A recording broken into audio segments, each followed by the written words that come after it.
If you've been in the hobby long enough, you will remember the days where Seiko was almost criminally undervalued. You could buy a Monster Gen 2 for about $200 with a 4R movement, a full bracelet, the awesome design language, which at first I thought was obnoxious when I first saw that design. And then as I became a Seiko path and I kept coming back to it, the more I appreciated that design. I remember Sarbs, I remember Sumos when you could get them for about $360 from Japan. I mean, there was a day where Seiko models, whether it was a dress piece or a sports piece, they were really criminally undervalued. Seiko was not charging enough, and it was so satisfying to find these steal of a deal models that you could enjoy and wear on wrist for for not a lot of money. And I think those days they're gone, right? I think Seiko these days, 10 years later, a decade after the time frame that I was really referencing, or so, a little bit, actually, I might be exaggerating, maybe about 7 years ago was the heyday, in my opinion. You look at the brand now and we have far more options in terms of models and colors and movements, and it's definitely expanded. It's nicer to have that consumer choice, but we have to pay for that. These are no longer steal of a deal type of watches. You have to pay for a great watch. They still make a very satisfying, very beautiful watch, but it's no longer that crazy value that I know some of us remember those good old days. So let's talk about this one here. I filmed this at Brent Miller Jewelers in Lancaster. I'm trying to say it like a local and I fail every time. Lancaster, Pennsylvania. It's like one syllable, I've been told. Lancaster, Pennsylvania. That's where I filmed this one. So let's talk about it. Obviously, the star of the show is the dial, the highly texturized dial. And that's one of the things that Seiko does very well is they pack the value in terms of the dial work, the textures, the colors, the uniqueness. This kind of reminds me of a Grand Seiko dial. We see highly texturized dials from Grand Seiko, and this one kind of carries that same type of aura, and it almost looks like, I don't know, crumpled paper or sculpted ice. It really looks sharp. A good backdrop for your applied markers.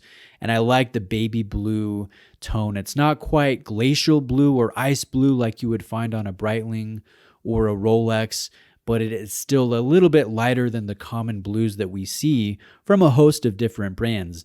Now, the MM200 will carry a sapphire crystal. This will be probably the most wearable of the large watches that Seiko offers. This is technically 42 millimeters, but it definitely plays smaller than that dimension would indicate, probably because of the shorter lug-to-lug dimension, the thin profile, the crown at the 4 o'clock position, but mostly because of the side profile of this beautiful curvaceous case. You guys can see it really is sculpted out on the sides, so it really just blends nicely on wrist and plays more like a 40, maybe a 40.5 in my opinion.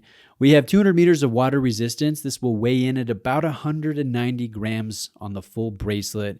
This is technically a special edition, and in most lighting scenarios, the bezel looks black. It's not ceramic, and it's not black. It's actually a shade of blue that you really have to get in the specific light to really see that color come to play. So a very beautiful execution, 70 hours of power reserve.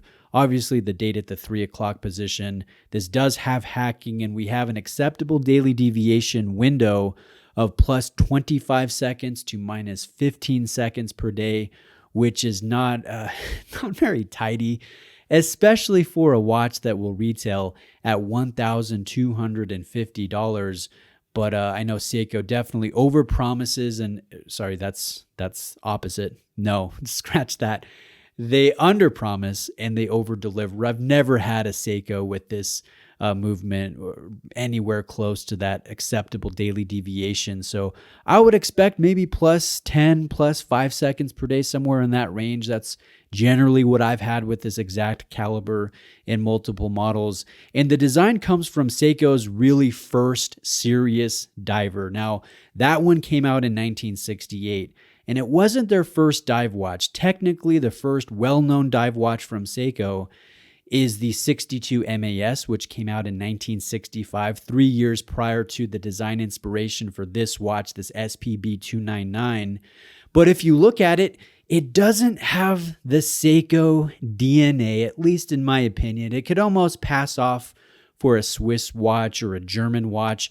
It wasn't until 1968, the year before we landed on the moon, that Seiko really got their design dialed in with the curvaceous, serious case, the crown down by the 4 o'clock position, the full indexing in the bezel insert. And I think they make some of the most attractive diver designs over these past several decades. And it really began with the 1968 divers. So this takes its design inspiration from that awesome watch. And I think with this new texture dial, with the color, with the bezel insert, it is very exciting, and I'm glad I got to film it. So if you're looking for one of these, a recommendation for an authorized dealer is in the description. Brent Miller Jewelers in Lancaster, Pennsylvania. Thank you to them for hosting me in their store and letting me film some amazing pieces. So stay tuned for more awesome Seiko and Grand Seiko content that I gather out there in Amish country. So reach out with questions, guys. Have a great day. I'll see you next time.